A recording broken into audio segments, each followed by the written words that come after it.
Okay, Chicos, if you read that title, you better brace yourselves, tighten your abs, tighten your butt cheeks, because this is gonna hurt. I'm just kidding.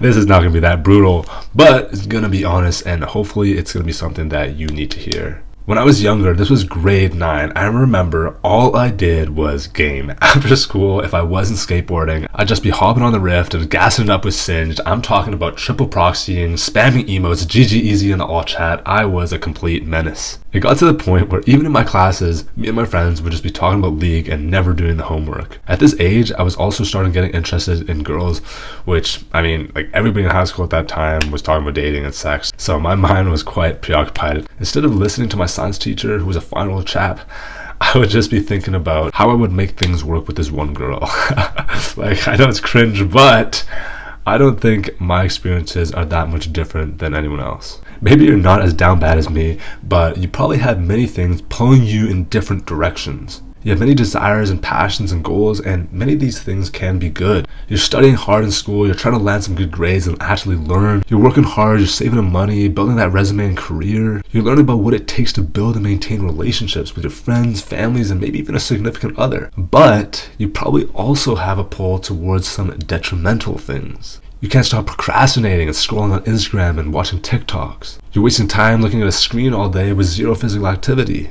You want to fit in with those friends who are maybe not doing the most noblest of things and are actually probably hurting your health and well-being more than you want to admit.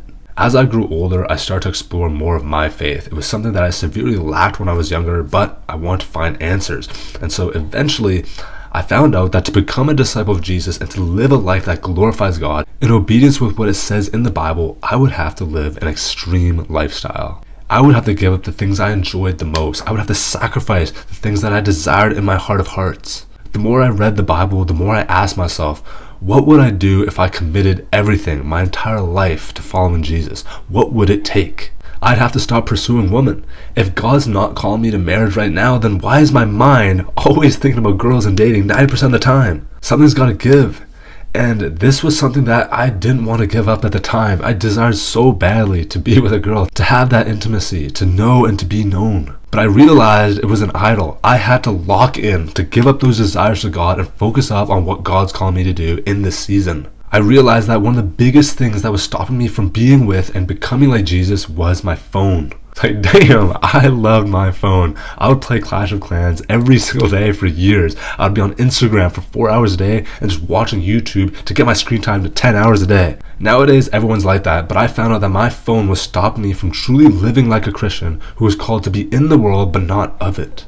How could I not conform to the patterns of this world when all day I'm consuming content that conforms me to the patterns of this world? My phone was sapping my time and energy, filling my mind with useless information, and it was destroying my mental health. I was always comparing myself to other people that I saw that were more successful, more attractive, more smart, and more happy than me. So I stopped using my phone. I deleted all my games, and I would only use social media to message people and post things. And even to this day, my friends would text me and it would take freaking years to get back to them because I just don't have my phone with me 24/7. It's probably so annoying for them, but they know me at this point and I know my own tendencies. If I start to use my phone and I download all these apps and activate my notifications, I would just be on my phone all day long. And so I took away all these things in life that I enjoyed doing. I stopped gaming, I deleted League of Legends, which looking back is one of the greatest decisions of my life. I stopped thinking about dating all the time. I had to stop talking to this one girl because she was pulling me away from God a couple years back. I learned to say no to every single party that I got invited to. A lot of the times it was just me and my Bible, it was just me and God. And you might be thinking, damn, that sounds so boring, you probably missed out on so much fun. Do you regret what you did, spending all these years focused on spiritual growth? The answer is not a chance. If I had to sacrifice all the job opportunities, the potential relationships, the fun socials and events, I would do it all again. There is nothing that is worth more than Jesus. We have to say goodbye to a lot. Sometimes our own family, our brothers and sisters, our friends, money, opportunities. But when we give everything to God, He provides. When He calls us into something, He will provide every step of the way. I made some of the greatest friends of my life in university, people that I can call my brothers and sisters, when just a year before I met them, I was the loneliest person. If we sacrifice our desires, God will provide. And I'm not saying this is going to be easy.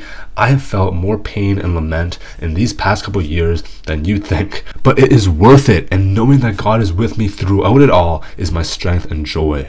Look, you can only serve one master. If we're pulled in all different directions, we become a confused and shallow person, never deeply rooted in anything. And if that's so, then we don't even really have a defined identity. Just a bunch of masks and ideas of who we are, who we want to be, but nothing concrete. If you're watching this video, I'm assuming that you care about your faith. You saw the title and you were interested in what I could tell you because your faith is important to you in some way. And so all I'm saying is that you gotta make a choice. I don't know what life stage you're at. Maybe you're in high school, university, maybe you're working now, or even have kids. You still have to make a choice. What is most important to you? And if that answer is Jesus, or even if it isn't, but deep inside you feel like it should be, then you know what to do.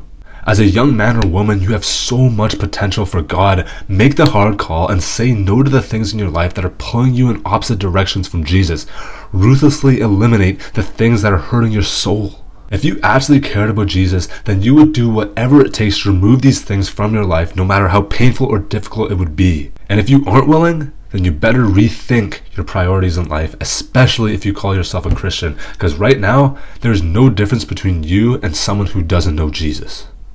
And that is it for this video. I hope that I was able to kick you out of complacency, and my prayer for you is really that you take your faith seriously, that you slow down and reflect on your choices in life.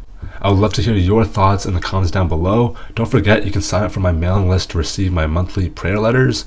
But that's it for me. Just remember, if anyone then knows the good they ought to do and doesn't do it, it is sin for them. So please, kill the flesh.